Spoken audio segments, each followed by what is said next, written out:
Hello दोस्तों। तो क्या आपने सोचा है कि जैसे कि हम अगर फ्लाइट के बारे में बात करते हैं तो फ्लाइट में जो इंजन रहता है तो क्या वो कभी बंद नहीं होता? वो बिल्कुल होता है। तो अगर कभी इंजन बंद हो जाए तो जैसे कि हम किसी भी प्लेन के बारे में बात करें, अगर वो एयरबस हो या बोइंग हो, उनका किसी भी एक फ्लाइट के बारे में आप बात करो, तो अगर उसमें इंजन बंद हो जाए तो उस कंडीशन में मतलब कि पूरा इंजन फेलियर हो गया, तो उस कंडीशन में फ्लाइट क्या करेगा? क्या उसके पास कोई ऑप्शन है? क्या वो अपने आप को सरवाइव करा सकता है एयर में? अगर वो करा सकता है तो कैसे कराएगा? आज के वीडियो में हम उसी के ऊपर बात करेंगे। तो उसके लिए हमें जानना पड़ेगा कि रैट क्या है। आप लोग रैट के बारे में सुने होंगे, अभी जो एयर इंडिया का प्लेन क्रैश हुआ, तो कुछ कुछ हम उसके बारे में भी बात करेंगे कि उसको लेकर क्यों ये सब बात हो रहा है, क्या बात है, ये सब के बारे में हम कुछ ना कुछ तो डिस्कस करेंगे ही। और हम देखेंगे कि ये रैट कैसे काम करता है, क्यों है, फ्लाइट में कहाँ पे है, ये कौन सी सिचुएशन में बाहर आता है, इसके बारे में हम बात करेंगे। तो चलिए देखते हैं सबसे पहले कि ये क्या होता है। ये जो रैट होता है ये क्या होता है? रैट सबसे पहले आपको जानना पड़ेगा, इसको कहते हैं रैम एयर टरबाइन। आपको विंड टरबाइन पता होगा। विंड टरबाइन वो क्या होता है, जैसे कि वो विंड से एनर्जी जनरेट करता है। तो ये भी कुछ उसी तरह का चीज है जो कि प्लेन के निचला हिस्से पे है। अगर आप देखोगे, आप किसी भी एरोप्लेन के बारे में बात करो, अगर वो चाहे एयरबस A380 हो या फिर बोइंग 787 ड्रीम लाइनर हो, तो उस जो भी आप प्लेन के बारे में बात करो तो उसमें एक रैम जरूर रहता है। तो ये जो रैट वो क्या होता है? ये एक छोटा सा विंड टरबाइन जिससे डिवाइस जो प्लेन को इमरजेंसी में पावर देने में काम करता है। सोचो जैसे घर में लाइट जाती है तो हम इन्वर्टर से या फिर जनरेटर से करंट को जनरेट करते हैं, फिर हम अपने घर में लाइट्स लाते हैं। तो कुछ इसी तरह का टेक्निक यहाँ पे भी यूज होता है। तो हर बड़े प्लेन में, अगर हम किसी भी प्लेन के बारे में बात करें, जैसे कि वर्ल्ड का सबसे लार्जेस्ट पैसेंजर फ्लाइट है A380, आपने देखा होगा एमिरेट्स में, या फिर कुछ बड़ा बड़ा लुफ्तांजा में आपने देखा होगा। फिर बोइंग 747, ये भी काफ़ी बड़ा एयरप्लेन है, जैसे कि हमारा एयर इंडिया के पास भी था, लेकिन अभी तो नहीं है, ये लोग उसको सेल में डाल चुके हैं।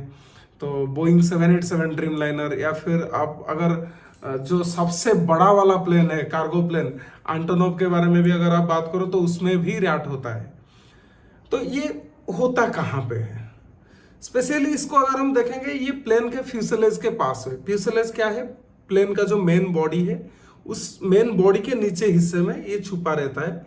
ये कभी विंग्स के पास, जैसे बोइंग 787 ड्रीम लाइनर अगर आप देखो तो ड्रीम लाइनर के ये निचले हिस्से में, मतलब कि जो बेली के पास है वहां पे ये रहता है। फिर अगर आप A380 देखोगे तो उसमें ये फ्यूसलेज के साइड में रहता है।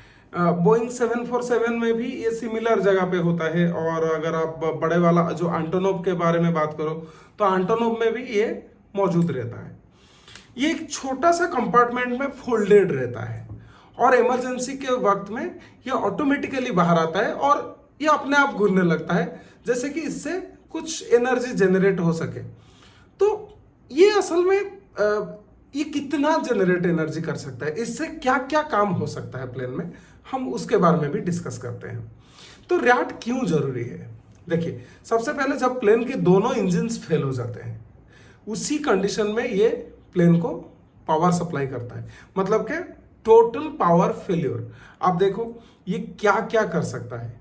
सबसे पहले ये फ्लाइट कंट्रोल कर सकता है, जैसे कि प्लेन का जो हम देखते हैं, अगर एल्यूरन हो या फिर एलिवेटर हो जो कि विंग्स के पास स्पेशली रहता है, तो उसको ये परफेक्टली ऑपरेट कर सकता है। जैसे कि प्लेन को टर्न या फिर ऊपर नीचे करना हो तो ये देखिए, सबसे पहले अगर कंप्लीटली पावर फेलियर हो जाए तो ये हेल्प करता है कि कैसे एक सेफ लैंडिंग किया जा सकता है। फिर नेविगेशन के लिए और आप देखो तो air speed, then altitude, GPS, ये सब कंट्रोल कर सकता है। फिर अगर हम कम्युनिकेशन के बारे में देखिए, हर एक प्लेन एयर ट्रैफिक कंट्रोल से बात करता है, तो वो सिग्नल जरूरी है हमें रनवे में लैंडिंग करने के लिए या फिर रनवे से डिपोर्ट करने के लिए। वहां से जो एयर ट्रैफिक कंट्रोल है उसके साथ तो उनका एक कम्युनिकेशन सिस्टम रहता है। तो एग्जाम्पल के लिए आप बात मान लो कि A380, उसका रैट दुनिया का सबसे बड़ा रैट है। अगर आप देखोगे उसका रैट 64 इंचेस का है। इतना पावर देता है कि ये मैसिव प्लेन को भी कंट्रोल में रख सकता है। आप बोइंग में देखो, एंटोनोव में देखो, वैसे भी वहां पर भी रैट सेम ही तरह का काम करता है। अब बात करते हैं कि ये कब एक्टिवेट होता है, किस कंडीशन में ये एक्टिवेट होता है।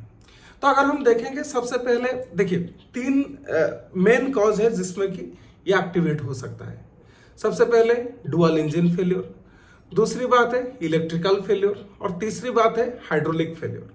अगर डुअल इंजन फेल्योर होता है, डुअल इंजन कैसे फेल होगा, अगर या तो प्लेन जब टेक ऑफ कर रहा है या फिर लैंडिंग कर रहा है या कुछ भी कंडीशन में, अगर मान लो कि उससे बर्ड्स जाके टकराए, उसका दोनों इंजन के पास बर्ड टकराते हैं, तो उससे प्लेन का इंजन फेल्योर हो सकता है। अगर हम देखें वहां पर कुछ जो फ्यूल यूज होता है, फॉसिल फ्यूल जो यूज होता है, उसमें मान लो कुछ कंटामिनेशन आ गया तो फ्यूल में भी कुछ दिक्कत आ सकता है, तो उससे भी इंजन खराब हो सकता है। देखिए ये बहुत ही रेयर केस है, डुअल इंजन फेल्योर प्लेन में बहुत ही रेयरली देखा जाता है। आप मान लो अगर कुछ इलेक्ट्रिकल फेल्योर हो गया, मान लो कि प्लेन का जो बैटरी है या फिर कुछ ऑक्सिलरी पावर सिस्टम है, वो सब मान लो अगर फेल हो गया, तो उस सिस्टम में भी ये काम में आ सकता है। फिर हाइड्रोलिक फेल्योर, हाइड्रोलिक फेल्योर क्या होता है ना, जो फ्लाइट को कंट्रोल करता है। अगर हाइड्रोलिक पावर भी खत्म हो गया तो उस वक्त भी ये काम में आ सकता है। तो ये सब कंडीशन में आप एक सिचुएशन के बारे में इमेजिन कर लो, अगर चाहो तो आप जाके भी देख सकते हो, या तो अगर चाहो तो मैं बाद में इसके ऊपर एक वीडियो भी बना सकता हूं, जो कि है miracle on the Hudson. Miracle on the Hudson आप देखोगे तो 2009 का ये एक केस है, जो कि एयरबस A320 के साथ हुआ था यूएस में। तो उस वक्त जो पायलट है वो प्लेन को रिवर में सेफ लैंडिंग किया, क्योंकि उस प्लेन में जो दोनों इंजन है उसमें बर्ड स्ट्राइक कर गए थे, तो इसीलिए दोनों इंजन फेल हो गया। लेकिन उसके बाद भी ये सेफली लैंड कर सका। इसका क्या है, लाइक ये रैट के वजह से ही सेफली लैंड कर सका। अगर आपको रैट के बारे में अगर दूसरा कुछ स्टोरी मालूम है तो आप कमेंट सेक्शन में बता सकते हैं, लेकिन ये एक बहुत ही अच्छा एग्जाम्पल है जिससे कि हम रैट को समझ सकते हैं। अभी हम थोड़ी बात कर लेते हैं जो अभी एयर इंडिया का जो क्रैश हुआ।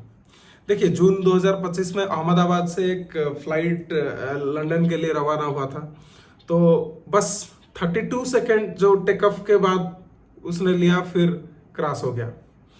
तो ये आज के डेट में अगर हम इंडिया में देखें तो ये सबसे बड़ा हादसा है, क्योंकि इसमें जो 241 मेंबर्स थे उस प्लेन में, वो सब के सब मारे गए। बस एक ही इंसान, वो like he was very lucky that he survived, but all the persons they died. So report के अकॉर्डिंग इसमें रैट डिप्लॉय हुआ था। अगर आप जो भी वीडियोस है हमारे पास जो अवेलेबल है, और आप उसमें भी देखो तो एक छोटा सा हिस्सा निकलता है और वो घूमता है, लेकिन यहाँ पे रैट कुछ कर नहीं सकता। अगर आप देखोगे, देखो प्लेन अगर मान लो कि 30,000 फीट के हाइट में चल रहा है, वहां पर अगर फेलियर हो गया तो हाँ, प्लेन का काफी स्पीड भी बहुत ज्यादा है, तो रैट कुछ तो हेल्प कर सकेगा। लेकिन अगर इस कंडीशन में, जैसे कि फ्लाइट अभी 625 फीट हाइट में है, बस 625, और वहां पे अगर रैट डिप्लॉय होता है तो उससे उसको उतना थ्रस्ट नहीं मिलेगा। अगर आप पायलट के भी देखो, जो पायलट का वॉइस है रिकॉर्डिंग में, वो भी जो मेडे मेडे मेडे चिल्ला रहे थे, तो उन्होंने भी बोला कि थ्रस्ट अचीव नहीं हो रहा है। मतलब कि प्लेन में अगर जब थ्रस्ट मतलब का वो जो फोर्स होता है जिससे कि प्लेन टेक ऑफ करता है, वो थ्रस्ट उसको अचीव नहीं हुआ। तो उस कंडीशन में क्या होता है ना, बिना थ्रस्ट के वो जो निकलने में कोशिश कर रहे थे, तो उस वक्त रैट उन्होंने डिप्लॉय किया था।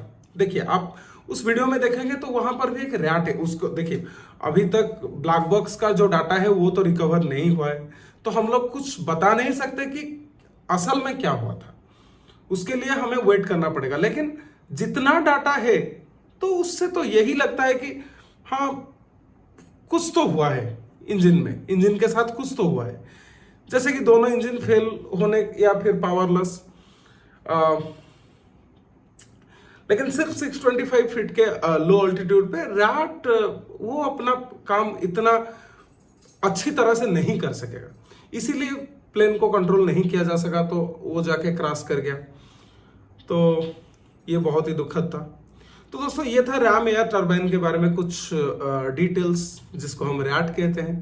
तो इसका अगर मैकेनिज्म्स देखना है तो उसके लिए हम एक अलग से वीडियो बना सकते हैं, लेकिन अभी के लिए ये बस एक जनरल आइडिया है कि रैट क्या है और ये कैसे काम करता है। अगर आपको ये वीडियो अच्छा लगता है तो आप इसको शेयर कर सकते हैं, इसको चैनल को सब्सक्राइब कर सकते हैं। हम ऐसे फैक्चुअल वीडियोस भी बना सकते हैं। आप कमेंट्स में भी बता सकते हो कि अगर कुछ न्यू वीडियोस चाहिए, और हम भी अपने तरफ से कोशिश कर सकते हैं। तो उसी के साथ थैंक यू, जय हिंद।